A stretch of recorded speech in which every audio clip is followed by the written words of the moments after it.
드디어 여기까지 왔네요. 예. 조금씩 천천히 가는 것 같은데 매주 진도를 나가니까 이제 10가지 재앙의 마지막, 이집트를 향한 하나님의 심판, 그리고 파라오를 향한 하나님의 징벌의 마지막 10번째 재앙의 이야기입니다. 이 10번째 재앙을 마치고 나면 오늘 본문 말씀에 읽은 대로 파라오는 모세와 아론을 아침이 밝기도 전에 밤중에 급하게 불러서 이제 떠나가라고 말을 합니다. 우리가 사람이 살아가는데 가장 중요하고 가장 심각하고 그런 문제가 있다면 무엇이 있을까요? 많은 것들이 중요합니다. 그런데 이 문제가 딱 닥치고 나면 다른 것들은 전혀 생각할 여유가 없게 됩니다. 바로 죽음의 문제입니다. 우리는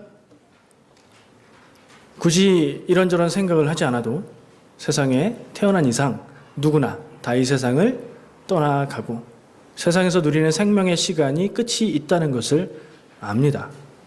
모르는 분 계세요? 다 아시죠? 우리가 끝날 때가 있습니다. 근데 이상하죠? 모르는 게 아닌데도 마치 우리는 그런 일이 없을 것인 것처럼 생각하지 않고 살아갈 때가 많습니다. 삶의 순간을 돌아보시면 예수님이 하신 말씀이 정말 가슴에 와닿습니다. 오늘 밤에 네가 죽어야 한다면 어찌하겠느냐? 무엇이 중요한가? 우리의 생명이 오늘 끝난다면 지금 우리가 마음 쓰고 속상해하고 힘들어하는 일들이 정말 중요한 일인가요? 한 번씩 생각해 보는 것 참 필요한 일인 것 같습니다. 가장 중요하고 심각하고 두려우면서도 생각하지 않고 사는 이 문제, 죽음. 오늘 말씀은 제목을 죽음을 넘어서라고 정해봤습니다. 그리고 본문 말씀에 나오는 내용을 보면 죽음을 넘어서는 내용이기도 하지만 사실은 죽음이 이스라엘 자손들을 피해서 넘어가는 내용이에요. 그게 유월, 패스오버 한다는 뜻이고, 그래서 하나님께서 제정하신 그 절기가 유대인의 절기가 돼서 중요하게 지키고 있는 겁니다. 오늘 말씀의 본문인 출애굽기 12장을 보면 비슷한 내용을 계속 반복하는 것처럼 보입니다. 우리가 지금 읽은 12장 30절 근처는 그 당시에 있었던 일에 대한 서술이에요. 그러니까 12장 30절 부근에 우리가 읽은 내용이 진짜로 있었던 일에 대한 서술이고요.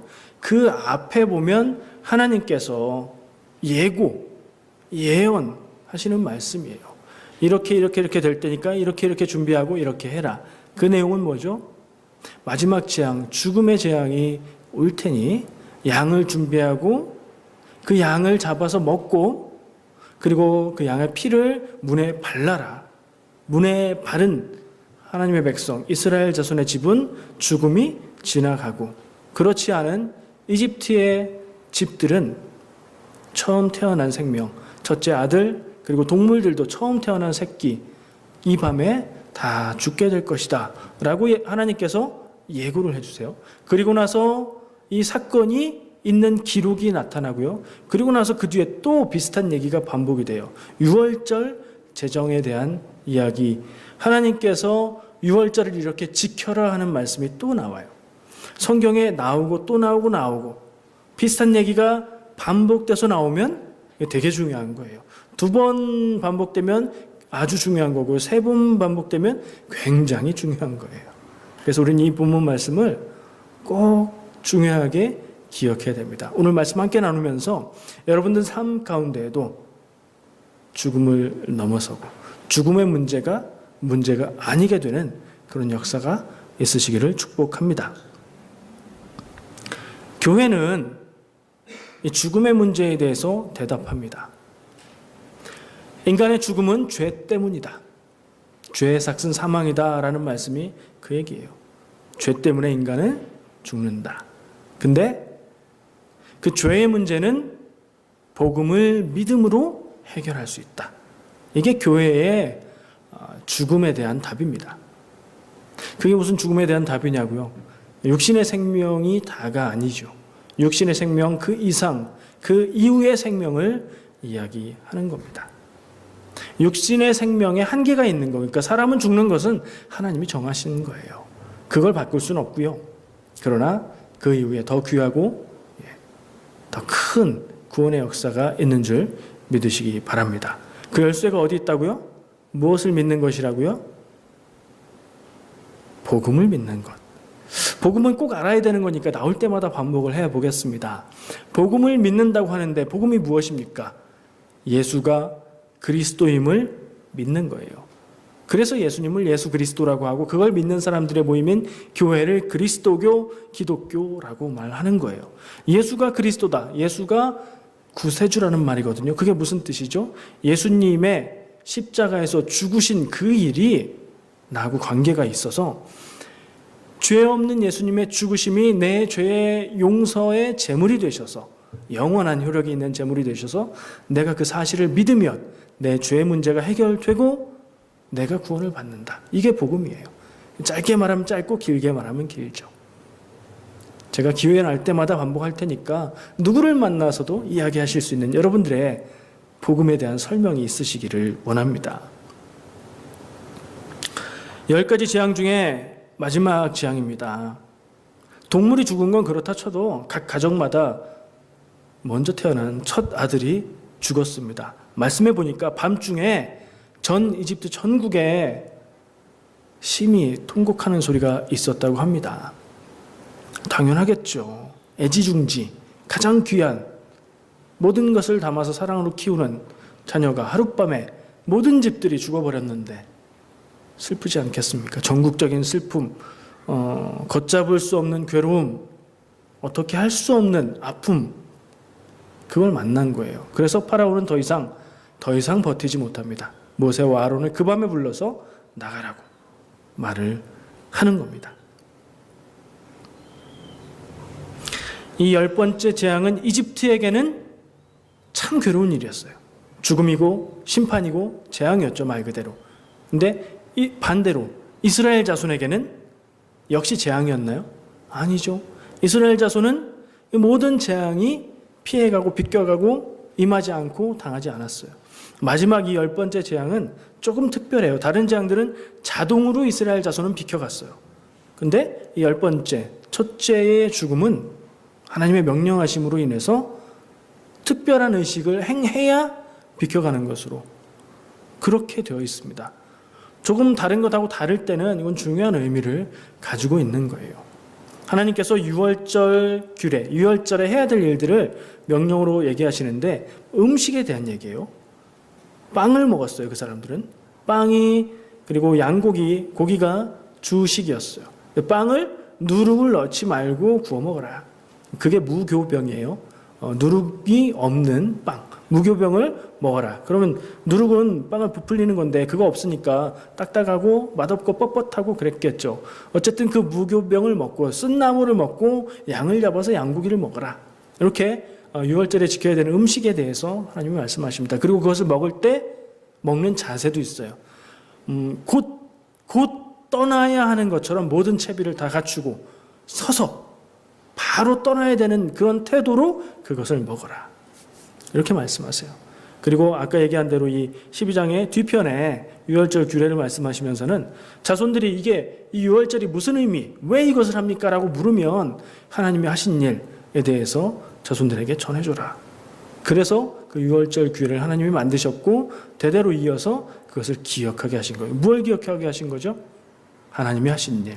하나님이 이집트에 이스라엘 자손을 들어가게 하셨고 거기서 430년간 번성하게 하셨고 괴로웠지만 고난을 당하게 하셨고 그 고난에서 구원하신 그 하나님의 일하심을 이야기해 주라는 거예요. 그게 유월절의 의미예요. 이스라엘 백성에게는 이것은 재앙이나 괴로움이 아니라 구원이 되는 복음이에요. 이집트에게는 슬픔이 반대로 이스라엘에게는 구원이 되는 사실, 이것을 우리가 기억할 필요가 있습니다.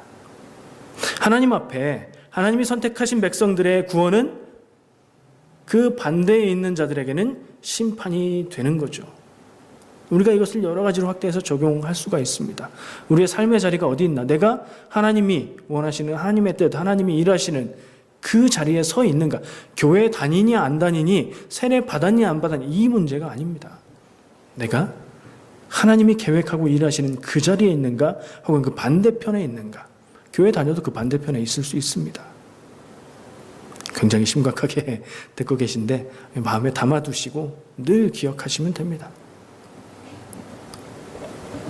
이 6월절 죽음이 넘어간 것, 한쪽에게는 죽음, 한쪽에게는 구원이 됐던 이 사건은 어린 양의 죽음이라는 독특한 희생을 통해서 이루어지는 것을 볼 수가 있습니다. 하나님의 명령으로 인해서 어린 양을 잡아먹게 되어 있는데, 그 어린 양은 아무 양이나 잡으면 안 돼요. 일단 이름이 어린 양이에요. 나이는 1살이에요. 1년 된 것으로 골라야 돼요. 그리고 흠이 없어야 돼요. 하나님 앞에 이건 그냥 잡아먹는 고기가 아니라 하나님 앞에 드리는 제물로서의 양이기 때문에 그래요. 흠이 없다는 건 어떤 장애를 가졌던가 얼룩이 있다던가 이런 부분에 흠이 없는 깨끗하고 건강하고 아름다운 그런 양으로 준비를 해요. 혹은 염소, 말씀에 있어요. 양이나 염소로 준비하라고. 그렇게 준비를 해요. 10일에 준비를 해요. 하나님이 이런 명령을 하시면서 이스라엘의 달력을 바꿔주셨어요. 첫 달로 지키라. 이 달을 첫 달로 지키라. 그리고 그 달에 10일에 양을 준비해라. 그리고 14일까지 4일 동안 이 양을 간직했다가 그 밤에 이제 잡아서 먹어라. 그렇게 먹고 피를 바르고, 피를 바른 집은 죽음이 피해간다. 안 바른 집은 죽음이 임한다. 이렇게 되는 거죠. 이 일이 어떻게 이루어지죠? 이스라엘의 구원이 되는 이 일이 어린 양의 죽음, 어린 양의 제물됨을 통해서 이스라엘 자손의 구원이 이루어지는 걸 볼 수 있어요. 그렇죠? 하나님의 명령에 의해서, 하나님이 하라고 하신 그 뜻에 의해서 어린 양이 희생돼요. 그것을 통해서 양의 생명, 양의 피, 그것을 통해서 이스라엘의 구원, 생명이 임하게 되는 거예요. 여기는 두 가지 아주 기본적인 핵심 요소가 있어요. 첫 번째, 지금 말씀드린 어린 양의 희생입니다. 두 번째는요, 양만 잡아먹으면 되는 게 아니잖아요. 양만 죽이면 되는 게 아니었죠. 해야 될 게 있었어요. 이스라엘 자손들이 뭐 했죠? 문에 피를, 그 양의 피를 발라야 돼요. 그건 뭐라고 볼 수 있죠? 하나님의 말씀에 대한 순종이라고 볼 수 있어요. 성경 말씀에는 안 나와 있어요. 혹시 이스라엘 자손인데 이 얘기를 이제 모세를 통해서 명령을 들었어요. 14일에 양을 잡아먹고 문에 피를 발라야 된대. 안 그러면 죽는데. 들었는데 에이, 그런 게 어딨어. 이스라엘 자손인데 에이, 우리는 안 해. 했다면 그 집에 첫 아들은 어떻게 됐을까요? 죽었을까요? 안 죽었을까요? 모르겠어요. 성경에는 없는데 아마도 성경의 다른 상황들을 비춰볼 때 하나님의 말씀 안에서 이루어졌을 거예요. 그대로. 그럼 반대로 이스라엘 자손이 아니라 이집트 사람인데 이스라엘 사람들끼리 얘기하는 걸 엿들었어요. 정보를 입수했어요. 귀한 정보를 입수했어요. 피를 바르면 안 죽는다는 거예요. 그래서 똑같이 준비를 했어요. 그래서 이집트 사람이 그렇게 했으면 그 집의 아들은 죽었을까요? 안 죽었을까요? 모르죠. 몰라요. 모르는데 그런 생각을 한번 해보는 거예요. 그러면 이스라엘 자손들이 하나님 앞에 그 얘기를 듣고 순종했기 때문에 이 일이 이루어졌구나. 이걸 알 수 있어요. 그렇죠? 어린 양의 희생과 백성들의 순종, 이 두 가지가 있어야 이스라엘 자손의 구원이 이루어지는 거예요. 이것은 핵심적인 구조, 원리만 딱 뽑아서 보면 우리의 구원과 똑같아요. 하나님이 하신 일이 있습니다. 어린 양을 선택하셔서 그 어린 양의 생명을 죽어 희생하게 만들어요. 제물이 되는 것은 하나님이 하게 하세요. 그리고 나서 백성들은 하나님이 하라고 하신 명령에 순종해야 하죠.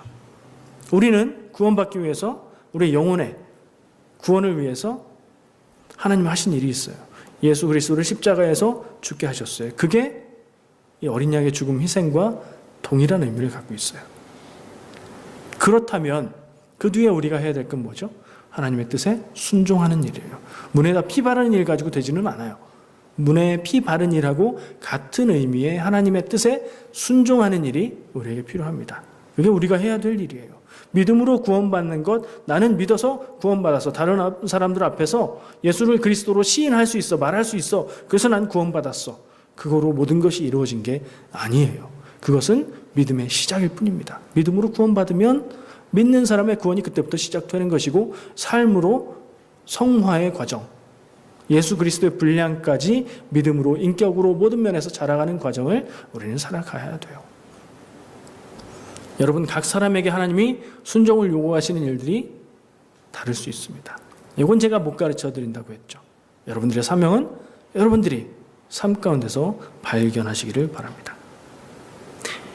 이것을 제가 저 일전에 살짝 말씀드렸던 감리교의 선행은총하고 연결을 해서 생각할 수 있어요. 기억은 나시나요?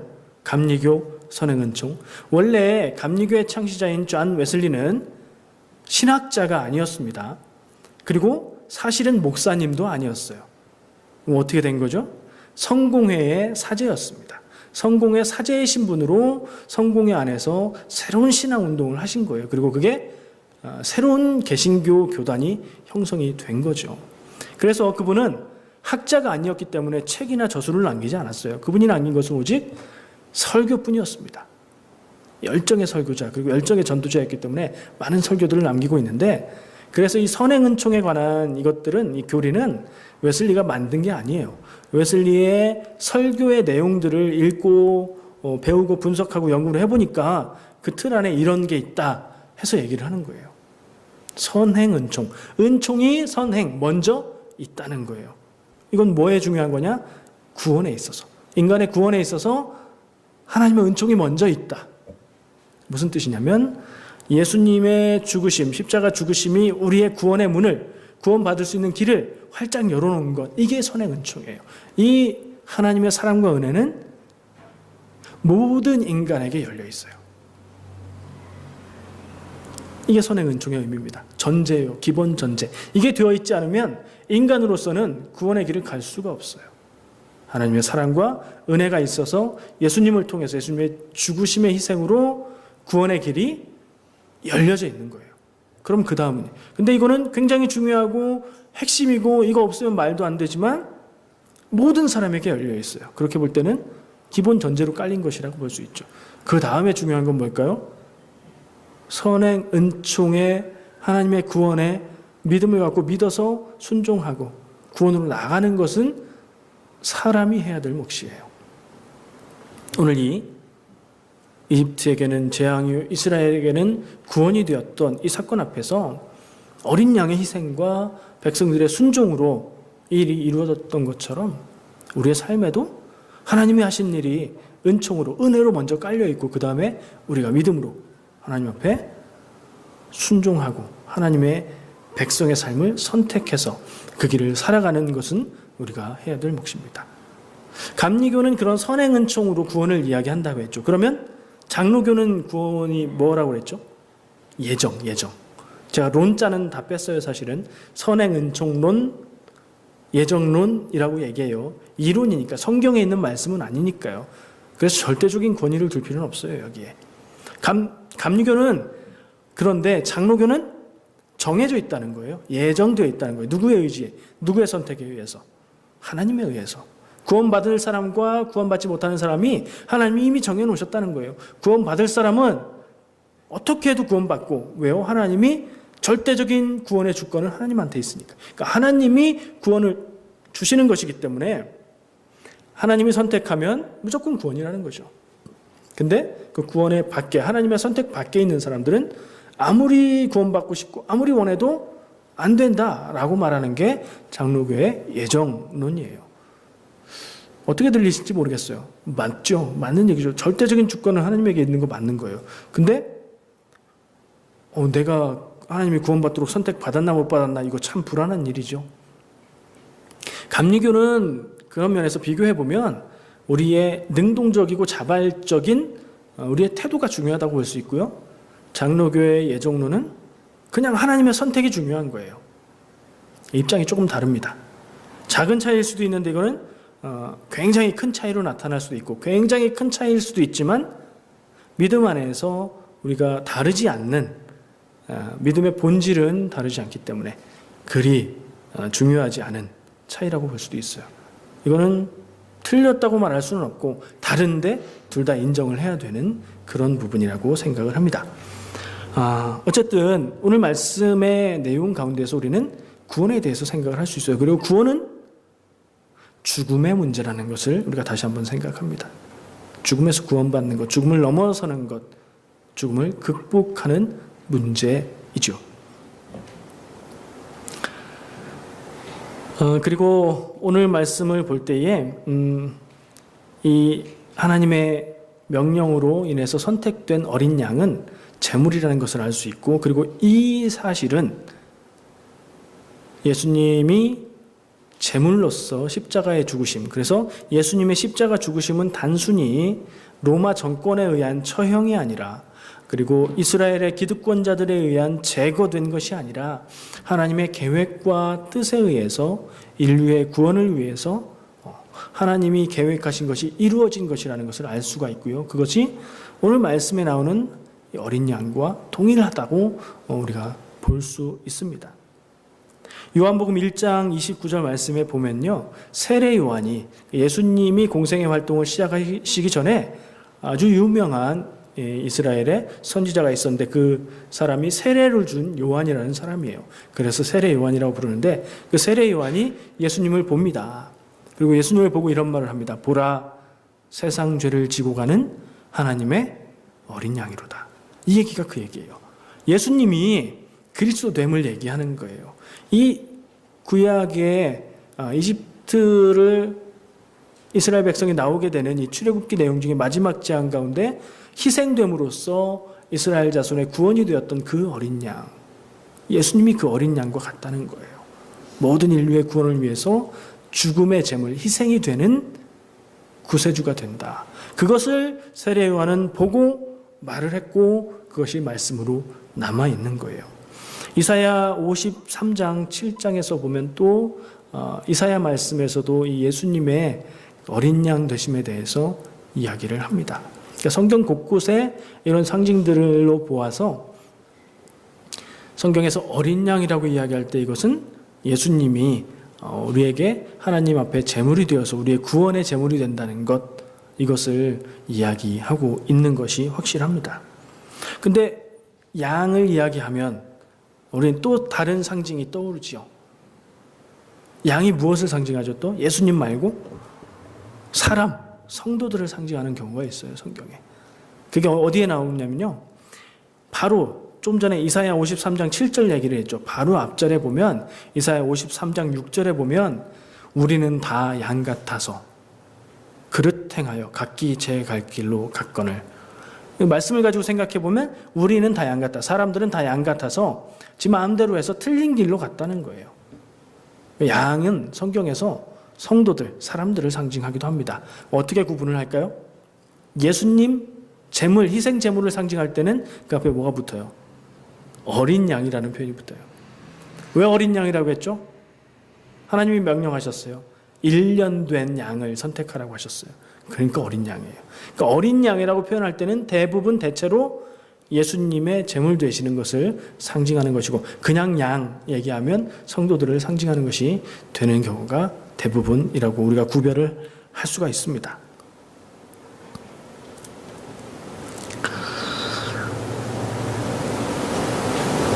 이 유월절, 이집트에서 나오게 되는 마지막 단계, 이것이 우리가 주는 의미가 참으로 크고 중요합니다. 이것은 결국에 이스라엘의 구원을 이야기하고, 우리는 그 안에서 우리의 구원을 찾아보았습니다. 죽음을 넘어갔으니 이것은 산 것이지요. 그리고 산 것은 죽음의 길에서 구원을 받은 겁니다. 그때에 이스라엘 자손이 그렇게 구원을 받았고, 그 구원은 지금 우리에게 일어나야 되는 일입니다. 그런데요, 이 구원은 두 가지로 상징을 볼 수가 있어요. 첫 번째, 죽음에서 구원받은 거예요. 이집트의 첫 번째 태어난 장자들에게 내려진 죽음이 이스라엘 자손들에게는 피해갔죠. 죽음에서 구원이에요. 장자의 죽음에서 구원받은 것이 첫 번째 의미요. 두 번째, 이 재앙이 마지막 재앙이 돼서 이집트에서의 생활이 끝나고 그곳을 나오게 돼요. 그래서 노예 같은 삶에서 해방돼서 자주민으로 하나님을 섬기며 살아가는 백성으로, 자기 땅을 가지고 살아가는 백성으로 나가게 되죠. 물론 중간에 40년의 훈련 기간이 있지만요. 그런 의미에서 또한 이스라엘 백성에게 구원이 됩니다. 구원의 의미를 이렇게 두 가지로 보게 되는 거예요. 생명의 구원을 이야기하면 우리의 영혼의 구원을 생각할 수 있고요. 이것은 우리의 복음을 통한 영혼의 구원을 생각할 수 있는 부분이고요. 이스라엘 한 민족의 역사와 관련해서 이집트에서 나오게 될 수 있었던 그 구원의 일은 삶에서의 구원을 생각할 수 있어요. 우리는 믿음으로 영혼의 구원 받았습니다. 근데 우리의 삶 역시 구원받아야 하는 것이 마땅한 줄 생각하게 되는 거죠. 이 장면에서요. 이스라엘 백성은 고달프고 고난스럽고 괴로운 삶에서 구원받았습니다. 우리는 무엇에서 구원받아야 할까요? 혹시 여러분들의 삶도 고난스럽고 고달프고 슬프고 외롭고 괴롭고 그렇습니까? 믿음으로 구원받아서 삶에 늘 기쁨이 충만한 거 아니고요. 둘 다 있는 것 같아요.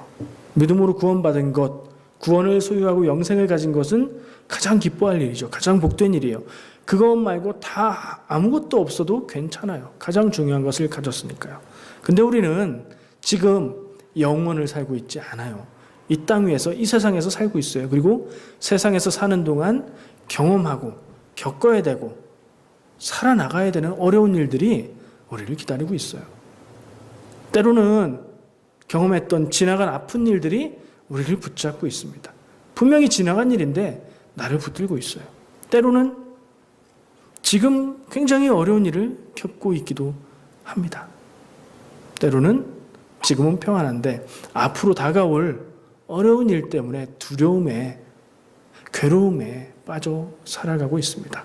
우리는 이런 삶의 고난의 붙들림에서도 해방되는 구원이 있어야 됩니다. 어떻게 그것이 가능할까요? 이스라엘 백성의 출애굽, 이집트를 나온 사건은 어떻게 가능한 것이었을까요? 본질적으로 주변의 이야기들을 다 제하고 그것이 도대체 어떻게 된 일인가? 누구에 의해서, 어떤 힘에 의해서 된 것인가? 이게 자연스럽게 될 수 있는 일이었을까요?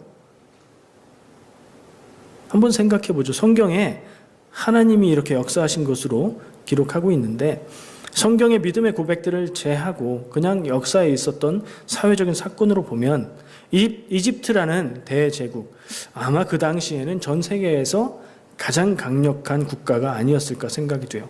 그 나라에서 소수민족으로 억압받고 살고 있던 사람들이 독립을 해서 다른 땅에 가서, 빈 땅도 아니고 사람들이 살고 있는 땅에 가서 그 땅을 점령하고 차지해서 산다? 이게 될 법한 이야기인가요? 역사적으로 그런 일이 있긴 있었습니다.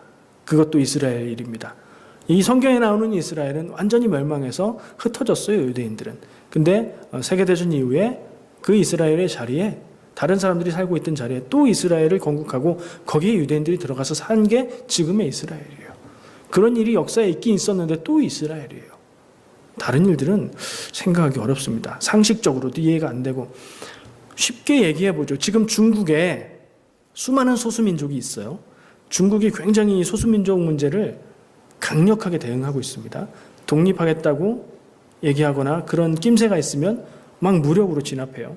그 중국에서 어떤 한 소수민족이, 강력한 소수민족이, 인구가 한 200만 정도 되는 한 민족이 우리 독립하겠다 이런다고 해봐요. 중국이 어떻게 할까요? 그냥 억압해 버릴 겁니다. 그럼 성경에 나오는 이집트의 힘이 중국만 못했을까요? 당대의 최강국이었어요. 최고 문명국이었고요. 그런 생각을 해보면 이건 정말 하나님이 하신 일이라고밖에 설명이 되지 않아요. 하나님이 하신 일, 그러면 뭐 사실 누가 뭐라고 토를 달겠습니까? 근데 그게 정말 중요한 겁니다. 하나님이 일하시면 안 될 일이 됩니다. 하나님은 언제부터 일하셨을까요? 이 일을 위해서. 모세를 부르셨죠, 하나님은. 80세 된 모세를 부르시는 장면이 있는데 그 모세에 대해서 하나님이 언제부터 계획하셨을까요? 40살 때? 아니면 태어날 때부터? 그러니까 안 될 일이 됐죠. 죽을 모세가 죽지 않았잖아요. 그리고 이집트 왕궁에 들어가 살게 됐죠. 그것도 하나님의 계획 안에서 이루어진 일. 그럼 모세의 부름이 하나님의 계획의 시작이었을까? 아니요. 아브라함을 부르셨어요. 창세기 12장에 부르신 아브라함의 부름이 이 일을 하기 위해서 하나님께서 시작하신 일이에요. 그럼 도대체 하나님 언제 계획하셨을까요? 믿음으로 고백하기는 태초에 아주 옛날에 우리가 헤아릴 수 없는 시간 전에 전지전능한 하나님은 그것을 다 계획하고 예언하셨고 그대로 성취하신 분이라는 것을 생각할 수 있고요. 그래서 그 하나님이 하신 일은 말이 되지 않는 10가지 재앙들이 말이 되나요? 말이 된다고 설명한 책이 있어요. 지난주에 소개해드렸죠. 기회 되시면 읽어보시는 거 좋을 것 같아요. 그러나 그게 사실이고 그게 진리라고 말씀은 못 드립니다. 설명 중에 하나예요. 흔히 세계 최강국인 이집트가 이 10가지 재앙이 일어나서 거의 망하게 돼서 한 민족을 내보내줬다 이렇게 얘기하면 말이 안 되는 것 같은데 라는 반응이 돌아올 겁니다.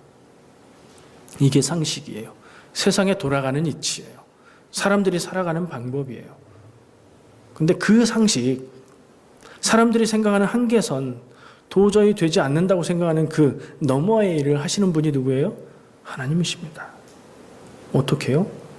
창조주이시니까. 모든 일의 주관자이시니까. 세상의 자연 법칙도 하나님이 창조하신 것이니까 그게 당연한 이야기고 말이 되는 이야기인 것입니다. 받아들여지십니까? 제가 논리로 설명으로 설득하지 않겠습니다. 이것은 믿음의 문제이기 때문입니다. 여러분들이 믿음이 있으시면 여러분들의 삶 가운데도 이집트에 거하고 있었던 이스라엘 백성에게 있었던 이 역사가 동일하게 혹은 더 놀랍게 있을 줄 믿습니다. 사람들은 안 된다고 하고 그건 말이 안 된다고 하고 내가 생각할 때도 될 수 없는 일이 그런 일 앞에서 그것이 이루어지는 것이 하나님의 뜻이라면 그게 확실하다면 우리가 생각할 수 없는 방법들, 상상도 하지 못하는 방법들, 하나님이 일하시는 방법을 통해서 그 일이 이루어질 줄 믿습니다. 예수님이 그 일을 이루셨어요. 예수님이 하신 일이 바로 그런 일입니다. 하나님의 일은 늘 그런 식입니다. 우리가 이해할 수 없는데 이루어집니다. 예수님의 십자가 죽으심이 어떻게 복음이 되고 구원이 되고 승리가 될 수 있을까요? 십자가 죽음은 죽음입니다. 죽음은 끝입니다. 예수님은 사람으로 오셨어요. 사람으로 오신 육체가 죽으심으로 끝났어요.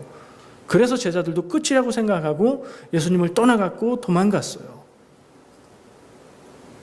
예수님을 죽인 세력은 둘입니다.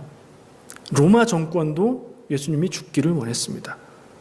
빌라도는 손을 씻었다고 하고 예수님에게 죄가 없다고 그렇게 기록이 되어 있기는 하지만 로마 정권이 자기들과 별로 위협이 되지 않는 그런 사람을 죽음으로 가게 하지 않았을 거예요. 로마 정권에게도 수많은 사람들이 따르고 유대인의 왕이라고 불렀던 그 예수님은 큰 위협이었을 거예요. 그래서 제가 보기로는 로마 정권도 예수님을 죽였다라고 생각해요. 근데 또 예수님을 죽인 세력이 있죠. 유대인들 가운데 당시의 지도자들, 기득권 세력들, 그리고 그들의 뜻에 따라서 예수를 죽여라 라고 소리쳤던 사람들. 유럽에서는 이것만 강조해서 유대인들을 예수 그리스도를 죽인 종족이라고 그렇게 이름 붙여서 그들을 핍박했죠. 아니에요. 제가 보기엔 로마도 동일한 세력입니다. 로마와 이스라엘의 기득권 세력이 예수님을 죽게 했어요. 겉으로 볼 땐 그래요. 근데 그게 그 사건의 모든 의미를 말해주나요? 아니요. 더 큰 의미가 있습니다. 하나님께서 그렇게 계획하셨고 그 일을 통해서 하나님은 구원의 길을 여신 거예요. 근데 죽는 것, 끝나는 것, 진 것처럼 보였던 그 일이 어떻게 승리가 되고 어떻게 복음의 시작이 되었을까요? 그게 하나님의 방법이에요. 이 로마와 이스라엘의 기득권자들은 그들의 의지로, 그들이 원함으로 그렇게 했지만 그 뒤에 배후 세력이 있잖아요. 지금도 우리를 혼란하게 하고 우리를 고난 가운데 빠뜨리고 우리를 죄짓게 만드는 세력, 사탄의 세력이 그들을 움직였을 거예요. 그리고 사탄은 뒤에서 보면서 예수님이 죽으실 때에 내가 이겼다 그렇게 좋아했겠죠. 근데 사탄의 승리로 끝나는 것처럼 보였던 그 예수님의 죽으심을 하나님은 복음의 시작으로 사용하신 거예요.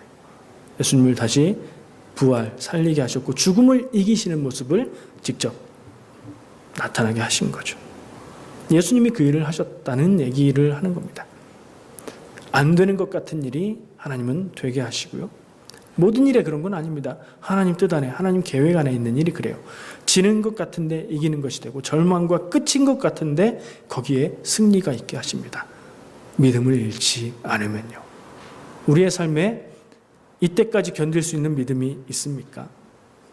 우리의 삶을 힘들고 괴롭고 어렵게 만드는 일, 그 일을 끝까지 견뎌서 승리할 수 있는 믿음이 있습니까? 하나님의 뜻이라면 내가 흔들리지 않고 완전히 다 끝나고 포기해야 되는 것 같은 상황에서도 믿음으로 견디는 그런 믿음 있으면 우리의 삶에도, 우리의 삶을 괴롭히는 문제에 있어서도 우리가 승리하게 될 줄 믿습니다.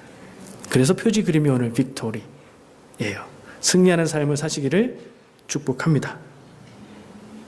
세상의 쓴맛, 세상의 능력에 지지 말고 믿음으로 죽음에 대해서, 죄에 대하여 인생의 최후 승자가 되시기를 축복합니다.